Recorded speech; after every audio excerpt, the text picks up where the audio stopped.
नमस्कार, राम राम। सभी प्यारे विद्यार्थियों को मेरी तरफ से गुड मॉर्निंग। सब अच्छे होंगे, घर वाले भी अच्छे होंगे। चैनल को लाइक कम करते हैं, पता नहीं विद्यार्थी मेरे से खफा है या नाराज़ है। वीडियो देखते हैं लेकिन चैनल को लाइक नहीं करते। चलो कोई बात नहीं है। हमारा यहाँ पर 5वां लेसन चल रहा था दूसरी इकाई का। कौन सा लेसन? 5वां लेसन। उस 5वें लेसन में हम पढ़ रहे थे विसरण, यानी डिफिशन की क्रिया पढ़ रहे थे। उस विसरण की क्रिया में हमने ये पढ़ा था कि विसरण किसे कहते हैं, क्या है। तो आज हम उसके पढ़ेंगे क्या कारक, कि विसरण की दर को प्रभावित करने वाले कारक कौन कौन से, उन कारकों के बारे में हम क्या करेंगे, यहाँ पर चर्चा करेंगे।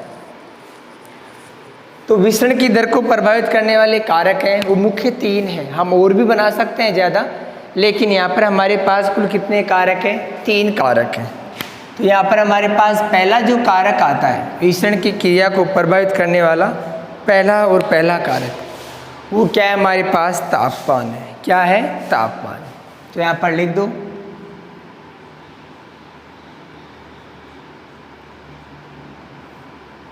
तापमान। ये पहला कारक है।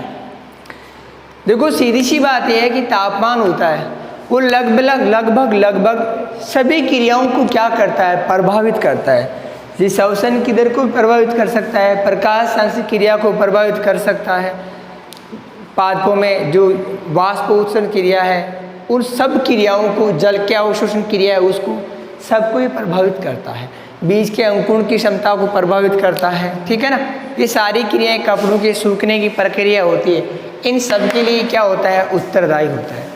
तो यहाँ पर मैंने हमारा जो पहले का टॉपिक था उसमें मैंने बताया था कि विसरण की दर क्या करती है? पदार्थ की गतिज ऊर्जा के मान पर निर्भर करती है। किस पर करती है? गतिज ऊर्जा के मान पर निर्भर करती है। अब आपको पता होना चाहिए कि यदि कोई वस्तु हमारे पास क्या है? गर्म है। क्या है? गर्म। तो उसकी गतिज ऊर्जा क्या होती है? अधिक होती है। यानी उसमें विसरण की दर क्या हो जाती है? अधिक हो जाती है। और जब विसरण की दर अधिक हो जाएगी तो विसरण की क्रिया क्या होगी? ज़्यादा होगी। और यदि तापमान कम है तो विसरण की दर क्या हो जाती है? कम हो जाती है। तो हमारे पास ये पहला पॉइंट है तापमान। तो इसमें लिखेंगे कि यदि तापमान में वृद्धि होती है, क्या होता है? तापमान में यदि वृद्धि होती है तो विसरण की दर में क्या होती है? वृद्धि हो जाती है। और यदि तापमान में कमी होती है तो विसरण की दर में क्या होती है? कमी हो जाती है। कारण यह है कि तापमान के कारण गतिज ऊर्जा का मान क्या हो जाता है? बढ़ जाता है। और विसरण की दर किस पर करती है? पदार्थ के अणु की गति पर क्या करती है? निर्भर करती है, ठीक है। उदाहरण देर बताऊँ मैं थाने एक बार, आपने घर में बताए जो थाने कि अगरबत्ती चाहे आपने घर का कोना में या मंदिर में कटी पड़ी चाहे तो भी की खुशबू को ना आवे, लेकिन आपा भी ने जे ही जला देला तो पूरा कमरा में खुशबू आ जाएगी। इको मतलब कहीं चे कि जब हमने अगरबत्ती को जलाया तो उसको गर्म कर दिया। गर्म करने से उसमें गतिज ऊर्जा क्या हो गई? बढ़ गई। यानी विसरण की दर क्या हो गई? तेज हो गई, ठीक है। तो आप लिखो तापमान में वृद्धि के कारण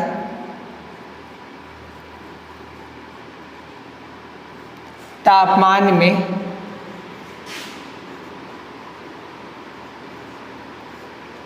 वृद्धि के कारण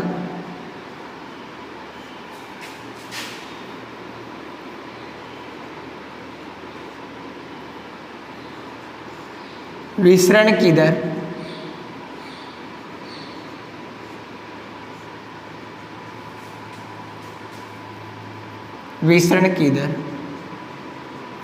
क्या हो जाती है? अधिक हो जाती है।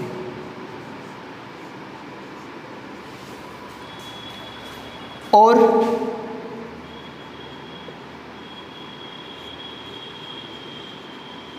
तापमान में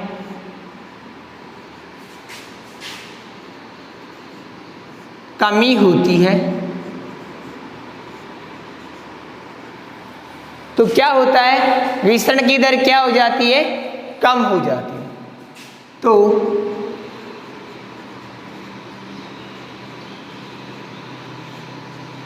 विसरण की दर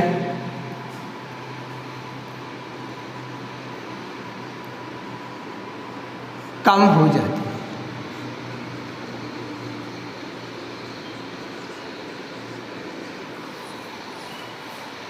क्यों?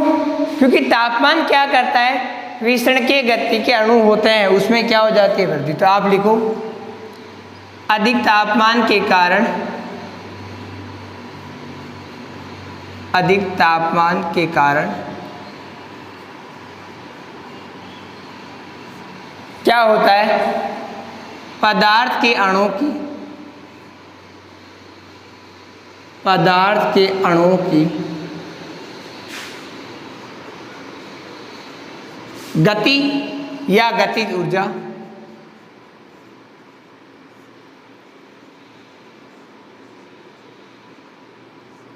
बढ़ जाती है। समझ गए?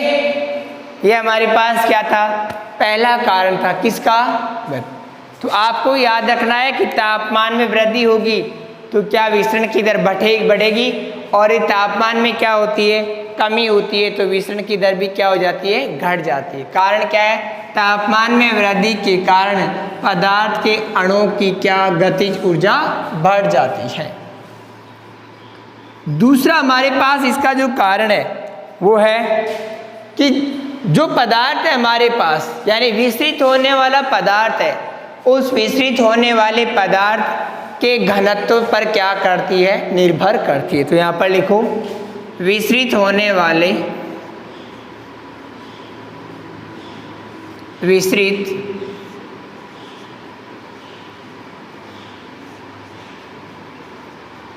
होने वाले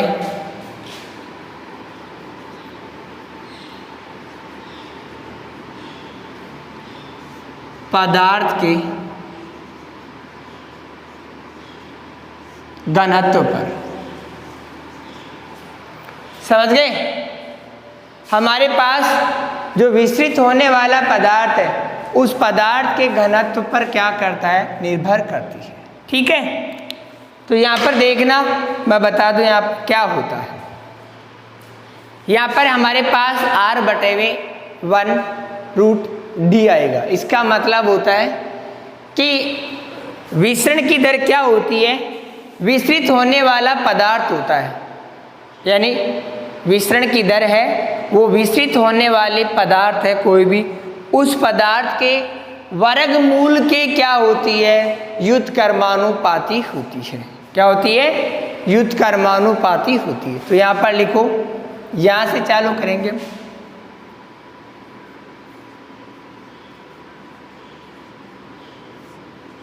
विसरण की दर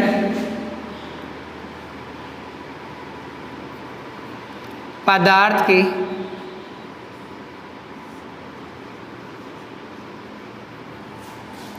के घनत्व, डेंसिटी बोलते हैं, डेंसिटी को किससे दर्शाएंगे, डी से, पदार्थ के घनत्व पर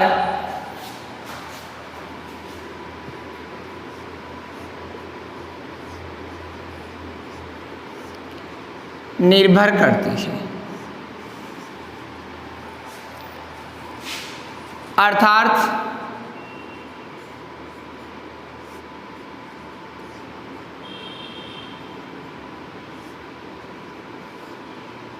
विसरण की दर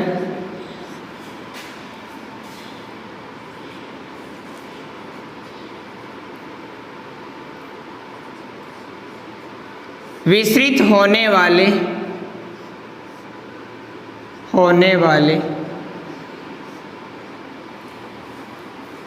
पदार्थ के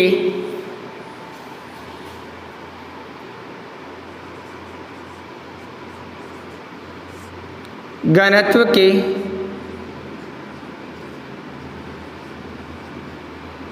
वर्गमूल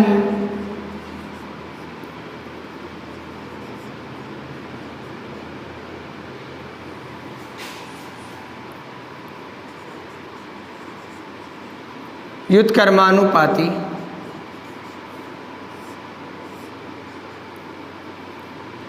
युद्धकर्मानुपाती होती है। यानी घनत्व बढ़ेगा तो क्या हो जाएगा, विसरण की दर में क्या होती है, कमी, वृद्धि, ठीक है, या कमी, ठीक है। तो यहाँ पर लिखूं R का मतलब हो गया विसरण की दर, तो यहाँ पर सूत्र लिखना विसरण की दर कोष्ठक में R लगा दो बराबर 1/√D, ठीक है। ये D का मतलब हो गया हमारे पास क्या, घनत्व। ये हमारे पास क्या हो गया, विसरण की दर का दूसरा कारक हो गया, ठीक है। यानी युद्धकर्मानुपाती होती है, कहने का मतलब घनत्व बढ़ेगा तो विसरण की दर क्या होगी, बढ़ेगी, ठीक है।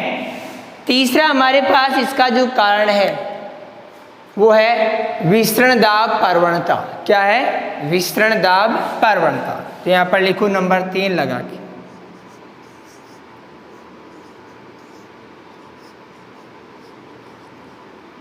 विसरण दाब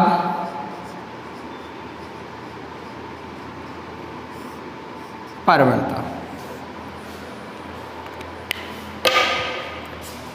इसको हम दो प्रकार से क्या कर सकते हैं, बता सकते हैं।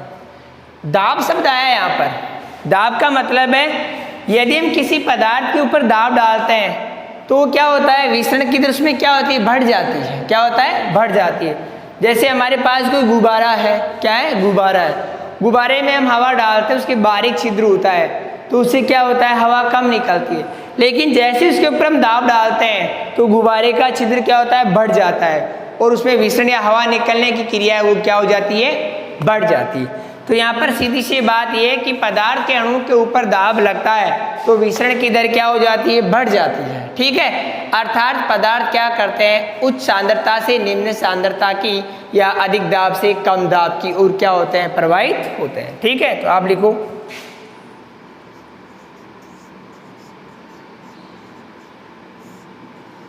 विसरण की दर, आपको नोट्स है उसमें आप से बोलते हैं कि सर नोट समझ में नहीं आए या नहीं आए, आपको क्या समझ में नहीं आ रहा है इसमें, हैं? मैं नोट्स लिखा रहा हूँ तो मैं बोर्ड के ऊपर, समझाने की आवश्यकता नहीं, स्टेप बाय स्टेप लिख रहा हूँ, किसी प्रकार की कोई दिक्कत ही नहीं है। विसरण की दर पदार्थ के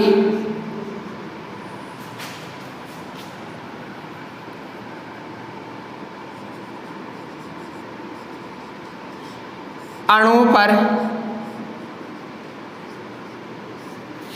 दाब बढ़ाने से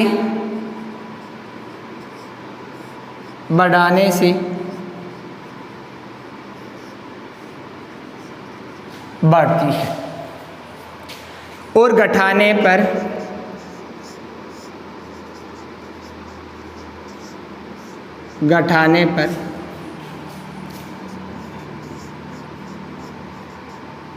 विसरण की दर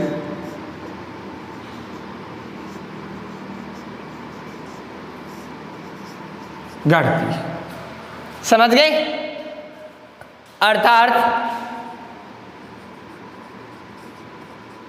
पदार्थ क्या करते हैं, हमेशा उच्च सांद्रता से निम्न सांद्रता की ओर क्या होते हैं, विस्तृत होते हैं। अर्थात पदार्थ उच्च सांद्रता से निम्न सांद्रता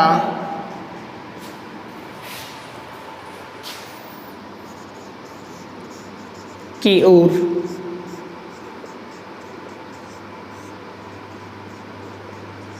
गति करते हैं, ठीक है। यहाँ पर वायु की गति भी डाल सकते हैं हम और भी एडिंग।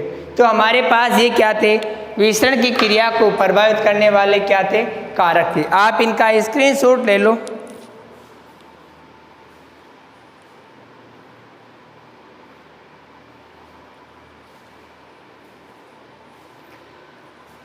समझ गए? तापमान विसरण विस्तृत होने वाले पदार्थ के घनत्व पर और विस्तरण दाब की प्रवणता पर। मिटा रहा हूं मैं।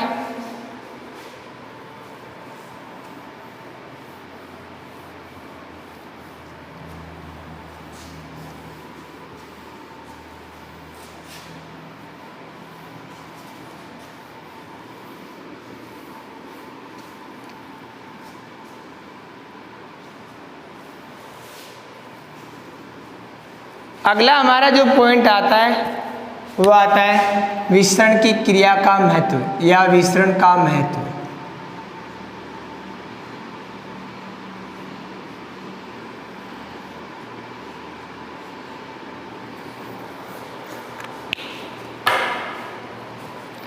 महत्व का मतलब है क्या है, क्या क्या काम आता है, आपको पता होना चाहिए। यहाँ पर सीधी सी बात पहली ये कि हम O2 और CO2 होती है। पहला महत्व लिख रहा हूँ मैं यहाँ पर, प्रकृति में O2 होती है। क्या होती है? O2। वो हमारे फेफड़ों में जाती है या किसी पादप होता है उस पादप में प्रवेश करती है, तो ये किस क्रिया पर निर्भर करती है?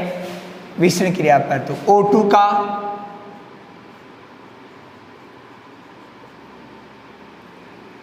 आदान प्रदान होता है।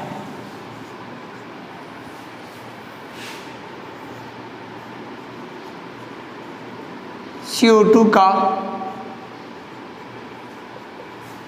आदान प्रदान या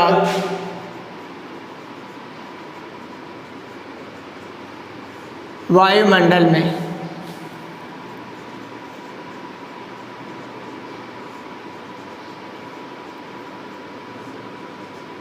विस्तरण होता है। तीसरी क्रिया है हमारे पास कि वायुमंडल में जो जल वाष्प है, क्या है? जल वाष्प है।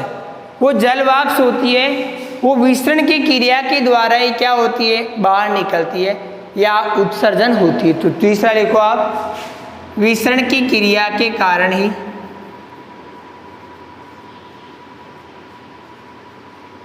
विस्तरण की क्रिया के द्वारा ही क्या होता है? जल वाष्प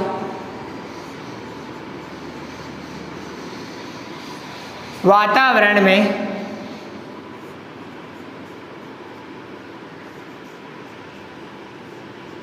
उत्सर्जित होती है।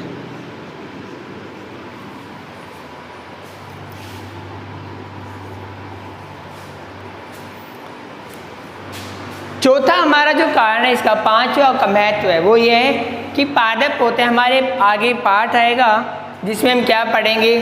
खनिज लवणों का क्या पढ़ेंगे? महत्व पढ़ेंगे कि खनिज लवण कैसे पादप मृदा से अवशोषित करते हैं। तो उन अवशोषित होने वाले जो खनिज लवण हैं, उन खनिज लवणों का जो मृदा में से क्या होते हैं?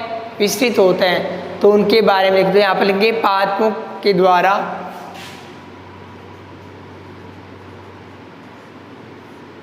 पादपों में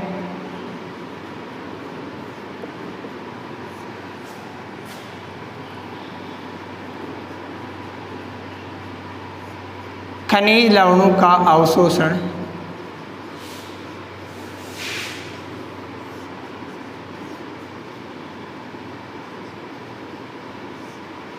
विस्तरण की क्रिया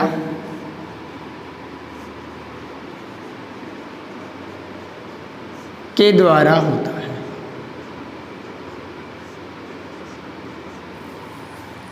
ये हमारे पास क्या थे? महत्व। किसके? विस्तरण की क्रिया के क्या महत्व? हमारे पास ये विस्तरण की क्रिया का क्या है, जो पॉइंट है वो पूरा हो गया है यहाँ पर। ठीक है, अब हम दूसरा यहाँ पर पॉइंट पढ़ेंगे, वो आएगा हमारा पारगम्यता। क्या आएगा? पारगम्यता, प्रीमेडिबिलिटी। तो यहाँ पर मिटा दूँ मैं इसको।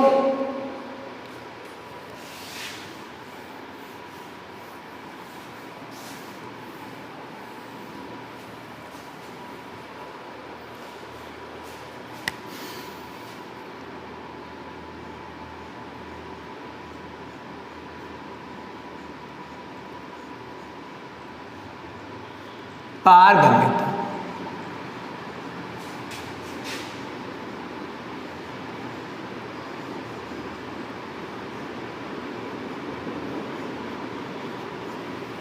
प्रीमेडिटेटेड, ये पारगम्यता है हमारे पास। क्या है? पारगम्यता। देखो पारगम्यता क्या होती है? कोशिका झिल्ली होती है हमारे पास, कोशिका होती है। मैं यहाँ बता दूँ एक बार चार्ट से, आप इधर देखना।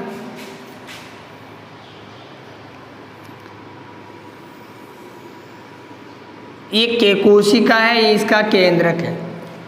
ये हमारे पास क्या है? कोशिका।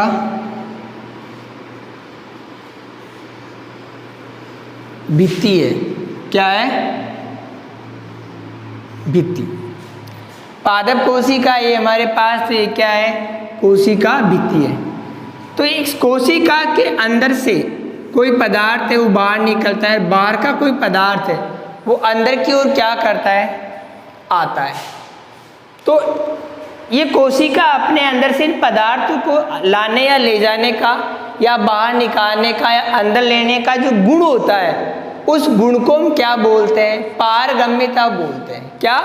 हमारे पास पादप की कोशिका है, उस पादप की कोशिका की भित्ति है, झिल्ली है, जो भी है, वो पदार्थों को बाहर निकालने की या पदार्थों को अंदर लेने की क्रिया करती है, और क्रिया करने के उसमें जो गुण होता है उसे हम क्या बोलते हैं? पारगम्यता कहा जाता है। ठीक है। पारगम्यता के आधार पर हम झिल्ली होती है उनको 4 भागों में बांटते हैं। कितने भागों में? 4 भागों में। हमारे पास पहला भाग आता है उसका अपारगम्य झिल्ली। तो यहाँ पर एक बार के लिए हम इसकी परिभाषा लिखते हैं।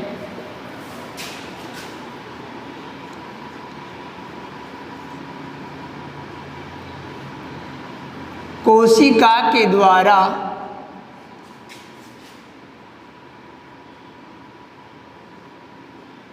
पदार्थों को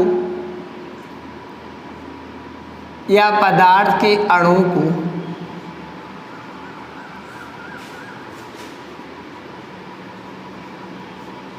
बाहर निकालने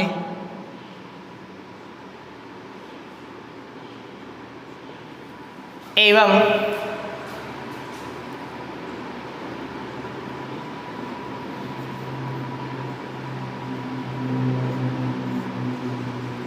अंदर की ओर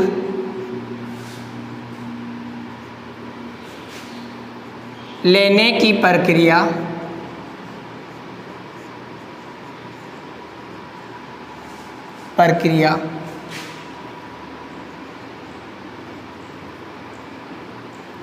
को कोशिका की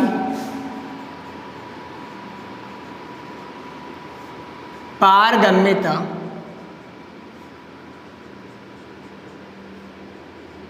कहा जाता है। समझ गए? हमारे पास कोई कोशिका है, उसके अंदर पदार्थ बाहर आते हैं या अंदर की ओर आते हैं, तो इनको बाहर निकालने या अंदर की ओर लेने की जो प्रक्रिया होती है उसको हम क्या कहते हैं? कोशिका की पारगम्यता या पारगम्यता कहा जाता है। ठीक है। यहाँ पर ये पारगम्यता होती है झिल्ली, तो इसको कितने भागों में बांटा गया है? पारगम्यता के आधार पर झिल्लियाँ 4 प्रकार की होती हैं। तो आप यहाँ पर लिख दो पारगम्यता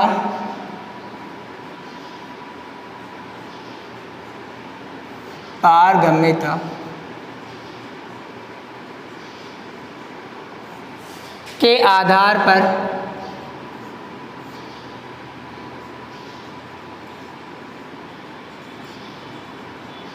झिल्लियाँ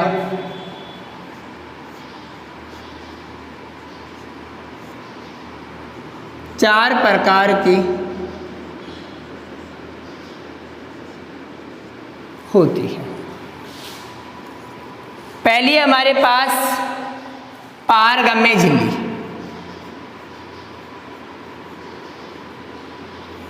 पारगम्य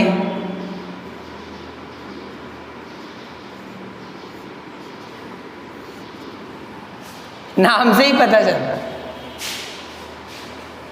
ये समझने से पहले हमें यहाँ 2 चीज़ पढ़नी पड़ेगी। मैंने पहले ही बताया था कि हमारे पास एक तो क्या होता है विलायक, इधर देखना, एक तो क्या होता है हमारे पास विलायक, और दूसरा हमारे पास क्या होता है विलय। क्या होता है विलय, और दोनों से क्या बन जाता है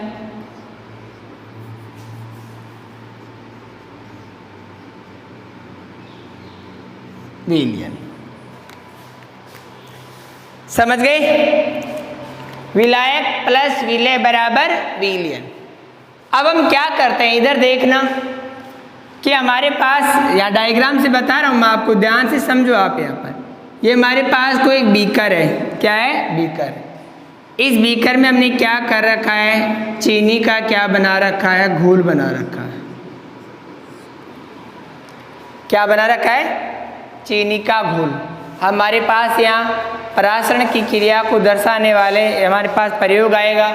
आलू में परासरण है, किशमिश में परासरण है। आपने देखा होगा कि किशमिश, आप अगर यहाँ खीर बनावा और खीर के मायने का डाल दिया, किशमिश डाला, जना किशमिश पी के मायने फूल जाए छे, तो उसमें क्या हो रहा है, वो पदार्थ को क्या ले रही है, अंदर की ओर ले रही है, तो उसमें क्या हो रहा है, अंतः परासरण हो रहा है। ठीक है। अंगूर को हम क्या करते हैं, किसी सांद्र विलयन में डाल देते हैं तो अंगूर पिचक जाता है, तो क्या हो रहा है, बाह्य परासरण हो रहा है। ठीक है। तो हम यहाँ पर देखना क्या है, पारगम्य झिल्ली का मतलब है कि हमारे पास इसमें नमक और चीनी का घोल है। हमने यहाँ पर क्या कर दिया, कोई कोशिका है, और इस कोशिका के अंदर क्या हो गया, कोई भी पदार्थ है, बाहर का जो घोल है, यानी हमारे पास एक तो क्या है विलायक, क्या है विलायक, और एक क्या होता है विलय। यदि दोनों ही पदार्थ कोशिका में प्रवेश कर जाते हैं, यानी वे झिल्लियाँ जो जिनके अंदर से क्या होता है विलय एवं विलायक दोनों के लिए क्या होती है, पारगम्यता का कार्य करती है, उन्हें क्या कहते हैं, पारगम्य झिल्लियाँ। आप ऐसे लिख सकते हो, वे झिल्लियाँ जिनके अंदर से या जिनके मध्य से विलायक एवं विलय दोनों ही गुजर जाते हैं। ठीक है, उन्हें हम क्या कहते हैं, पारगम्य झिल्लियाँ। ठीक है, तो यहाँ पर लिख दो,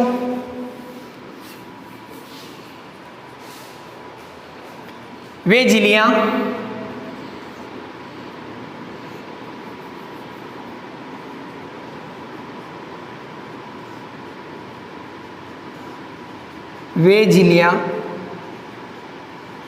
जो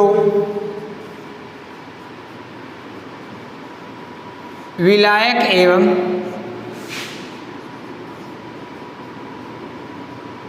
विलय दोनों के लिए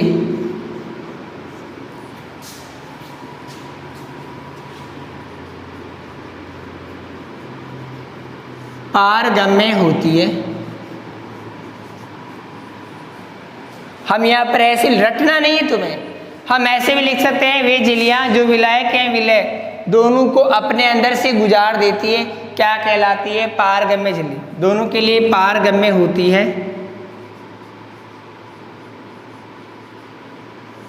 पारगम्य झिल्ली कहलाती है।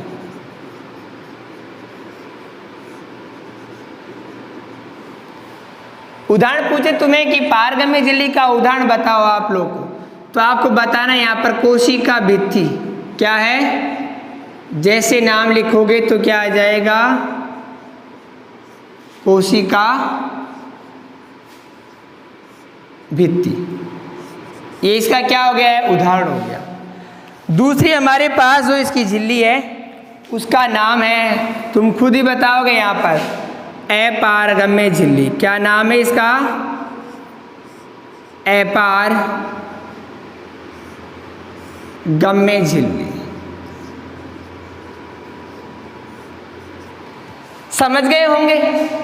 जब पारगम्य में क्या होता है, एक तो हमारे पास विलायक है, एक क्या है विलय, दोनों ही अंदर से गुजर जाते हैं। इधर देखना, ये हमारे पास कोई एक झिल्ली लगा दी मैंने, इधर से क्या हमने डाला, एक तो डाला विलायक और एक क्या डाला विलय, और दोनों ही क्या हो गए, नीचे आ गए, तो क्या कहलाती है झिल्ली, पारगम्य। दूसरी हमारे पास ये झिल्ली है जिसमें हमने क्या डाला, ये विलय डाल दिया और ये क्या डाल दिया, विलायक। इन दोनों में से कोई भी नीचे नहीं आया, यानी बिल्कुल नीचे कोई पदार्थ नहीं आया है, तो झिल्ली क्या कहलाती है, अपारगम्य।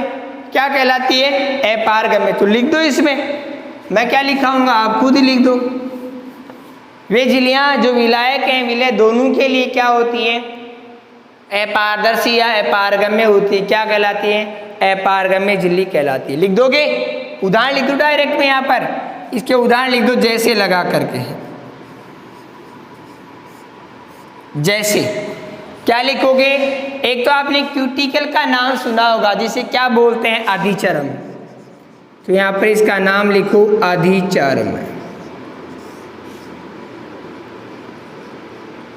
क्यूटिकल। एक तो यह है।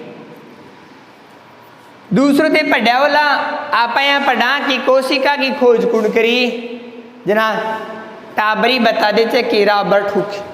कहीं कोई ने पूछा कोशिका की खोज कुण करी, जना यह बताओ चाहे रॉबर्ट हुक करे तो कना करे तो 1665 में ही और क्या वो करे, समझ गा। तो काम में करे जो वो कॉर्क में किया था उसने। किस में किया था, कॉर्क।